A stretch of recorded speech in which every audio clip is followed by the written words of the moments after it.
এই রায়ের মাধ্যমে 2020 সালের 1 ফেব্রুয়ারিতে অনুষ্ঠিত ঢাকা দক্ষিণ সিটি কর্পোরেশন নির্বাচনে গায়ের জোরে বেআইনিভাবে প্রকাশিত বানোয়াট ফলাফল ও গ্যাজেট বাতিল করে পলাতক ফজরেনুর তাপসকে অবৈধ ঘোষণা করা হয় এবং ধানের শীষ মার্কা নিয়ে প্রতিদ্বন্দ্বিতা করা ইশরাক হোসেনকে অর্থাৎ আমাকে বিজয়ী ঘোষণা করা হয়।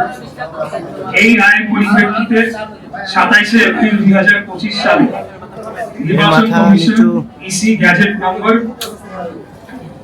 এত ইশরাককে মেয়র হিসেবে আনুষ্ঠানিকভাবে স্বীকৃতি দেয়।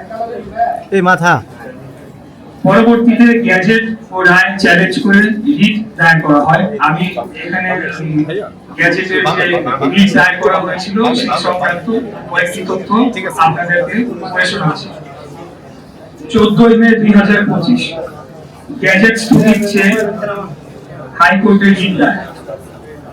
22 মে 2025 হাইকোর্ট রিট খারিজ করে গ্যাজেট ট্রাইব্যুনালের রায় বহাল রাখে। 26 মে 2025 আপিল বিভাগ চেম্বার জজ লিভ টু আপিল ও স্থগিত আবেদন দাখিল করা হয়। 29 এবং 30 মে 2025 আপিল বিভাগ শুনানি শেষে কোন স্থগিতাদেশ না দিয়ে ইসিকে শপথ অনুষ্ঠান আয়োজনের নির্দেশ দেয়। 2 জুন 2025 পূর্ণাঙ্গ আদেশে পুনরায় নিশ্চিত করা হয় যে কোনো ইনজাংশন নেই, শপথ আয়োজনের দায়িত্ব ইসি। বর্তমান আইনগত অবস্থা সম্পর্কে আপনাদেরকে একটু অবগত করতে চাই। দলিল অথবা আদেশ ট্রাইব্যুনাল রায় 27 মার্চ 2025 ইশরাক হোসেন বৈধ মেয়র।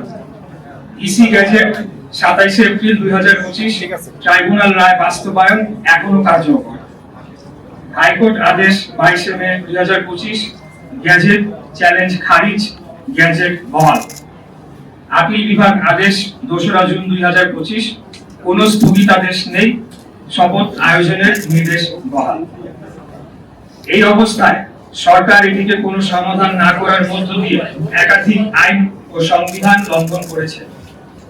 এই পাঠটুকু আমি আর পড়লাম না, এটি আপনারা পড়ে পরবর্তীতে আপনারা দেখে নিতে পারেন। তবে এখানে সিটি কর্পোরেশন আইন 2009, সংবিধানের অনুচ্ছেদ 27, সংবিধানের অনুচ্ছেদ 31, সংবিধানের অনুচ্ছেদ 59 1, আদালত অবমাননা নীতি এবং দণ্ডবিধি ধারা 166 বা 166 এই ধারাগুলো ভঙ্গ করা হয়। সারসংক্ষেপ, গ্যাজেট বৈধ ও কার্যকর, এটি বাতিল, রহিত বা আদালত কর্তৃক রহিত করা হয়নি। এখন একটা প্রশ্ন মাঝে মধ্যেই আসে বা অনেকেই করে বা অনেক জায়গায় আলাপ আলোচনা হয়।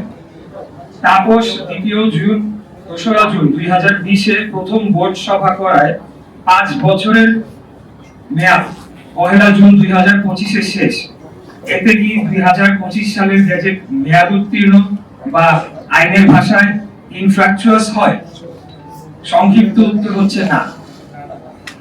একটি গ্যাজেট শুধুমাত্র তখনই অকার্যকর হয় যখন সরকার তা প্রত্যাহার, প্রতিস্থাপন বা আদালত তা রদ করে। এগুলো কিছুই ঘটেনি।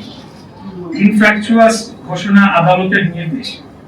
যেহেতু প্রতিকার হিসেবে প্রতীকী শপথ, ক্ষতিপূরণ এবং ঘোষণা এখনো পাওয়া সম্ভব এবং বিষয়টি মূল যেটি আদালতের ভাষায় হয়নি।